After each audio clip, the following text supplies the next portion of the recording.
বলতে চাচ্ছেন আহাম্মকেরা নাকি আল্লাহ শব্দটা খুঁজে পাচ্ছে না। কি এক অবাক করা কাণ্ড।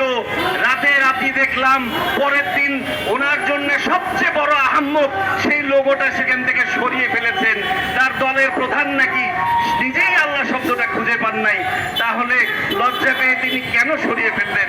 শেষ করে দিচ্ছি ভাই, মনে রাখবেন বাংলাদেশ জাতীয়তাবাদী দল বিএনপির প্রবক্তা প্রতিষ্ঠাতা যেখানে ধর্মহীনতার মোকাবিলায় গোমরাহিকে জলাঞ্জলি দিয়ে হেদায়েতকে ক্রয়ের মাধ্যমে বিসমিল্লাহ শব্দ বসিয়েছিলেন, বাংলাদেশ জাতীয়তাবাদী দল বিএনপি যদি নিজেই বিসমিল্লাহির রহমানির রহিম কোনোদিন মুছে দেওয়ার চেষ্টা করে, বুঝতে হবে কোনো না কোনো বিশাল মুনাফা, দুনিয়াবি কোনো গোমরাহি মুনাফা সেখানে লুকায়িত আছে।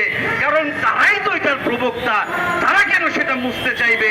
মনে রাখবেন ইকামতে দ্বীনের ভ্রান্ত ব্যাখ্যা যাদের ধর্মের, যাদের দাওয়াতের মূল ভিত্তি, মনে রাখবেন ইকামতে দ্বীনের সঠিক ব্যাখ্যাটা তারা নেয় না।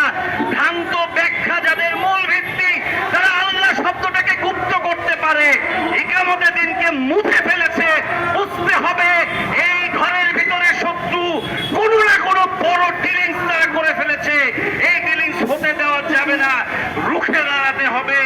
পরিশেষে ইন্টারিমকে বলে যায়, বাদশাহ ফয়সালকে যখন ইহুদি সেই গণহত্যাকারীর দোসররা বলেছিল আপনাকে দেখে নেওয়া হবে, সমস্ত কূটনৈতিক সম্পর্ক ছিন্ন করে আপনাকে এক ঘরে করে দেওয়া হবে, উনি তখন বলেছিলেন আমরা বেদুইন আরব ছিলাম, উট চড়িয়ে বেড়াতাম, আমরা কোনো না কোনো ভাবে তো চলেই যাব, আপনাদের কি হবে আমরা যদি তেল না দেই?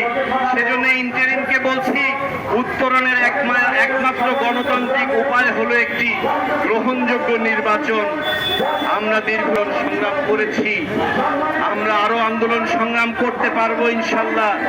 আপনি তো জैसे तैसे थोड़ी ऐसे या वैसे कट जाएगी, आपका क्या होगा इंतरिम।